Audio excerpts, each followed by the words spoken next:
Hello guys and welcome back to Phat Pack Magic. The vintage cube has charged up and it's ready to fire, and we're following behind Jimmy, who's opening up his first pack and digging through, and let's see what we've got. Now he's got a couple of few interesting things: a fetch land, looks like maybe Nevernail's Disc, a strip mine, which is pretty legit, and there's a Llanowar Elves, which he's brought to the front. And he's digging through, kind of looking through, and looks like he's going to pack one, pick one, the Llanowar Elves. Now, for a lot of people, Llanowar Elves isn't an exciting pick, but holy crap, here comes pack 2, and there's Rathalos. Wow! Man, that's got to feel like a huge validation when your pack 1, pick 2 is Rathalos. That is just the most perfect follow-up to a Llanowar Elves.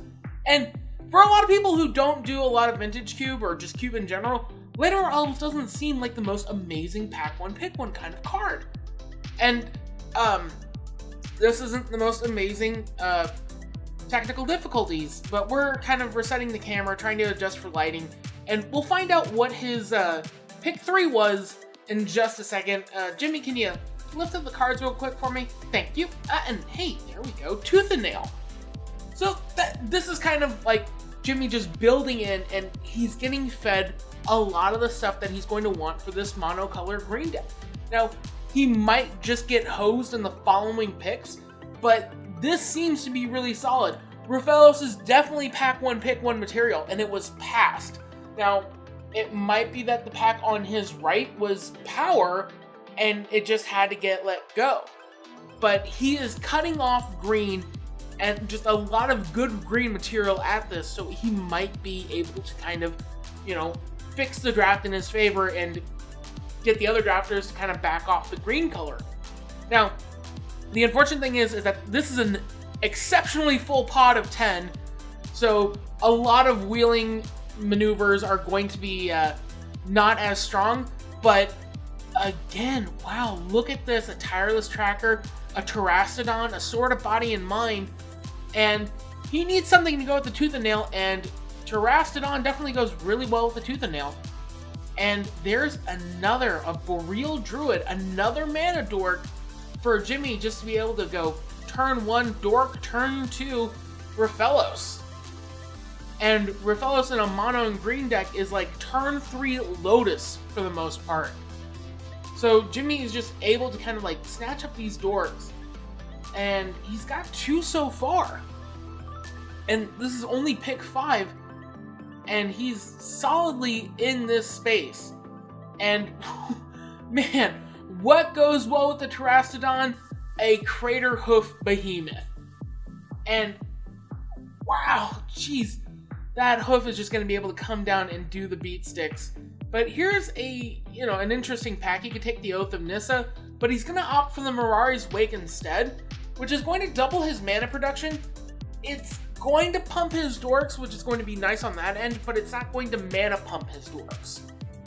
But still, it's not a super firm pick because it's kind of splashable in the white space, and Jimmy isn't, he's completely committed to green, but he might be able to get a little bit of splash of white in there, and it's not a super dead pick either.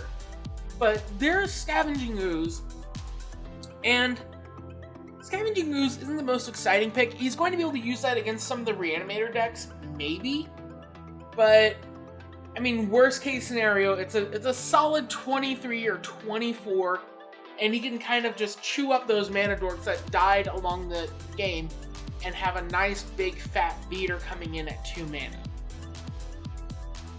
And his next pick, and there's a Kessig Wolfrun, which I really like because he's going to have a lot of mana production, and he can just pump that all in on a Gruul. And well, he's going to go with the Firebolt, which is also really solid.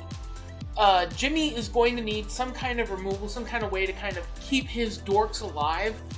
And Firebolt, the flashback cost isn't going to be too much when he's got a lot of just ramp going on in his deck.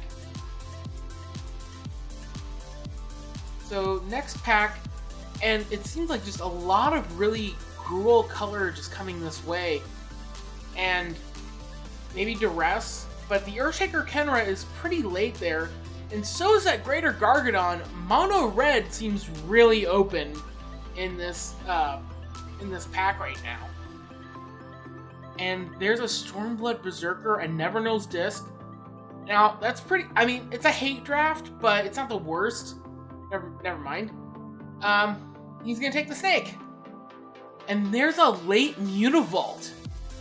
And the Mutavault is an elf, but he's going to take the Golgari Signet instead, opting for a little bit of mana fixing, the Reflector Mage. And there's pack 14 is Vivian Reed all around. Wow. Man, if he needed some validation that Mono Green was going to be open, that's it right there. I mean, that is a top tier green card. An awesome Planeswalker who's able to get through artifacts and enchantments and dig through your deck. And his pack 15 was Najeela. And Najeela is usually played in a lot of the mono red decks because she gets a lot of value based on just swinging. So mono red is definitely open as well. And there's Channel. And wow, Natural Order is in there as well. That is brutal. I mean, Channel is going to be great, but I mean, he might be able to wield the Natural Order. He's got a lot of the green payoffs, but trying to wield the Natural Order would be a huge gamble. And Jimmy decides it's too big of a risk. He's going to take the Natural Order. He doesn't want to ship the signal that mono green might be open. Here's Channel. Good luck, buddy. Hope you get the Emrakul, but I'm going to snag it if I can. And wow, pack 2, pick 2 is Mox Jet. So Jimmy's pick 2s have been amazing so far. Rafellos and then Mox Jet as his pick 2 for this pack. Wow, that is just beautiful. I mean, it doesn't, it's not, it's not a Lotus or anything, but still, it's a Mox Jet. He's just going to be able to ramp for days. And there's a Woodfall Primus, which goes along with his Tooth and Nail and his Natural Order, but he's going to opt for the Eternal Witness instead. And I'm not sure how I feel about that, mainly because I don't know what Jimmy's going to be putting into the yard that he's going to be wanting to cast again. I mean, if you can't win off of your Tooth and Nail the first time, you're in a really bad situation. But, I mean, it might just be that, he wants to get back Rafellos again. And still a 2-1 body on a green creature is fine. And he's doing a bit of pantomiming here. What's going on, Jimmy? Jimmy, give us the next pack. There we go. There we go. What the hell? Gaia's Cradle? Pack... okay, so he got the Rafellos, he got the Crater Hoof, he got the Tarrasque, he's got the Tooth and Nail, he got the Natural Order, and now he's got the Cradle. He is just... wow! And another Mana Dork shipped his way. And it's an Elvish Mystic. Wow. Yep, that goes great with my Natural Order I just picked. Man, Jimmy is just getting fed all the great green stuff. And man, that's a really good Tooth and Nail redundancy and Finale of Devastation. Just being able to grab a Crater Hoof that you can pump as a Crater Hoof again. And he's got the mana to do it. And although this pack doesn't seem too good for him, he's going to go with the Languish. And I don't know how I feel about the Languish over Wrath of God as a hate draft. But it's against his deck, it's going to be pretty much the same thing either way. Now, there's Life or Death at the front, Bone Splitter, which is technically a really, really good aggro card. It's not going to do as much for his deck because there's an Absence Pilgrim in there, and that's a much higher pick. But there's Nissa, 3-drop Nissa to be sure. And I like her mainly because she'll be able to pump his team, which is a bunch of dorks, to just kind of give an Anthem effect. But he's going to go with the Deathrite Shaman, which is going to give him a bit of reach, a little bit of life gain, and just kind of help him against the aggro decks, as well as being able to ramp as well on its own. But there's a Jiraga Tree Speaker, which with all of his ramp, is going to be able to double up all of his ramping elves. And he's got a lot of elves, folks. He's got a lot of elves. 1, 2, 3, 4, and then 3 from the last pack. He's got 7 elves? Oh man, Jimmy is just going to have 1-drops all day, every day. And there's Karakas coming around, which is pretty late for that card, especially since it's one of the big helping cards against Twin. And I think that's a great pick on Jimmy's end because that's Plow Under going pick 12. I mean, that and there's a late Scrubland, but Plow Under at pick 12 is just so great for his deck because it's going to allow him to time walk his opponents so early in the game, being able to do it on turn 3, and his last pick was Savannah, which super validates his Mirari's Wake because now it's just on color. And his pack 3, there's Cogwork Librarian, which is pretty good. A lot of players I found like to pick that in the early packs, mainly because they can kind of hold on to it and see if they can get a double piece of power in later packs, which sometimes happens. It's pretty crazy.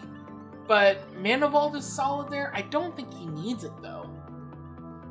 Sword of Light and Shadow, but I like that Garrick. Garrick is really solid.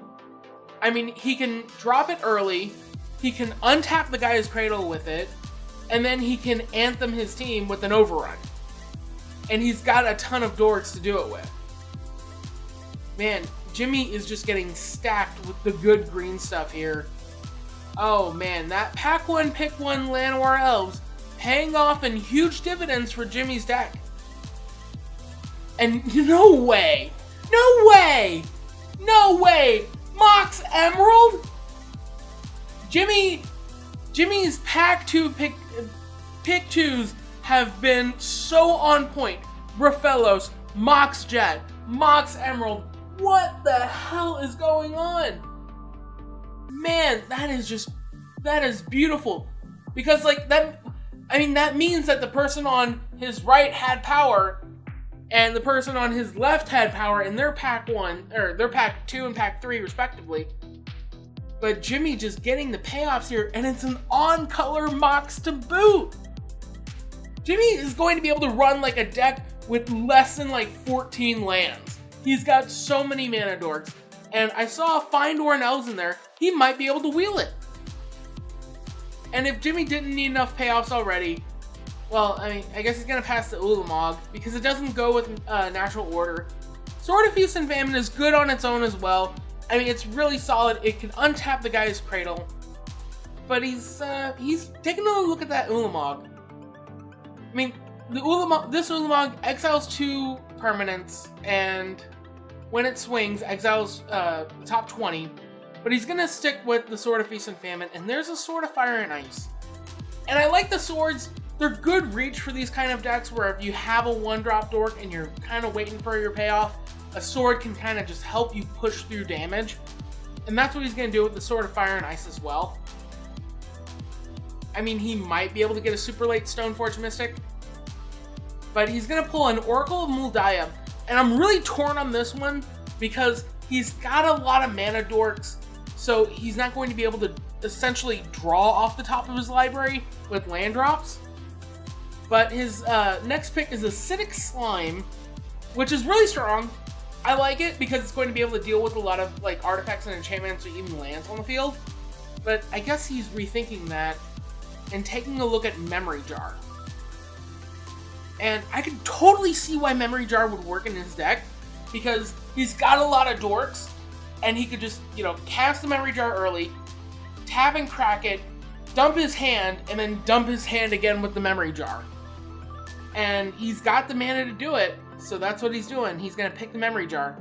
And I think that's solid here. But here's some really good late stuff. Selvala, Tristani, not as much, but oh man, that Nissa who shakes the world. Selvala is good. She's a double dork in that she taps for the greatest power. But I like Nissa so much more here. because he could get her down, theoretically, on turn 2. And Nissa on turn 2 is going to be really hard to beat. Doubling his mana, essentially, and making 3/3 dudes until she ults a couple turns later. Yeah, he could definitely do it. Mox, land, Dork, turn to Nissa, land, Dork? Wow. I mean, he'd be going all in, and it would really suck if they had any kind of Planeswalker removal, but, I mean, that's as good of a turn 2 play as most. It's not the best, but I'm still amazed. That pack 1, pick 1 Llanowar Elves just seemed to be destiny. And there's another payoff in the form of Mirror Battlesphere. Just a solid card. It's not the best for him. He could definitely pull it in with Tooth and Nail, or even, I mean, if he Crater Hoofs a bunch of Mirror Dorks, it's as same as a bunch of Llanowar Dorks. So that's a solid pick here. I like it. And there's another sword. 3 swords in pack 3. And Jimmy's taking 2 of them, but he's gonna let this one go, going for the Maelstrom Pulse instead. And I could see that. I mean, if he's gonna go maybe Abzan, he's got a little bit of fixing in the Golgari Signet, but I think that's a bit of a stretch. I wouldn't want to be counting on a Mox or a Deathrite Shaman to be able to cast my Maelstrom Pulse. And here we go, pick 10. And there's a Sylvan Caryatid and a Utopia Sprawl. He's gonna take the Caryatid. He's not gonna take the Caryatid. He's gonna take the Caryatid. He's not gonna take the Caryatid. He's deciding. I mean, maybe the Utopia Sprawl, but I feel like he's more on the creature ramp plan rather on the land ramp plan. So he's gonna take the Caryatid, and he's sure about it this time because he's shuffling up the pack and he passes it away. And I like this one here, Najani, to kind of like bolster the team. He doesn't have a ton of Planeswalkers to go with it, so I can see the Spellskite here just trying to soak up any kind of damage that would go to the Raphalos. And there's a late Sword of Light and Shadow, but he's gonna go for the Solid Pride Mage, which, I mean, he's got a little bit of white in there, so I can see that. And he's going to take the Mirran Crusader rather than the Imperial Recruiter. Honestly, I think I would have taken the Imperial Recruiter there instead of the Crusader, because you can use it to fetch up Raphalos. But I think he's more thinking about, like, I don't want to play against this card specifically, because Mirran Crusader has Pro Green. And against, like, if he goes up against the Mono White deck, he's going to be in a lot of trouble if he sees that on the other side of the table. And here's Royal Spout, Rixmati Reveler, and a Ruinous Path. And he's going to put the Royal Spout on there just as, you know, whatever. But there's a really late Beast Within, and his last pick, pack 16, and that's because we had a Lore Seeker, is a go-to jail. That's amazing! Just, I mean, like, that's fine removal for his deck that he can splash in with his Savannah. Holy crap, though. Jimmy had an amazing draft. That pack 1, pick 1 Llanowar Elves paid off in dividends beyond anything I've ever seen doing the commentary for these videos. And I haven't done a ton, but holy crap, his deck came together so awesome. And I'm so excited to see how it pulls through in the next video. Thank you guys so much for watching. Make sure you hit that like button, hit that notification bell, hit subscribe, and check us out on Instagram, where we've got all kinds of behind the scenes footage. So until next time, may all your packs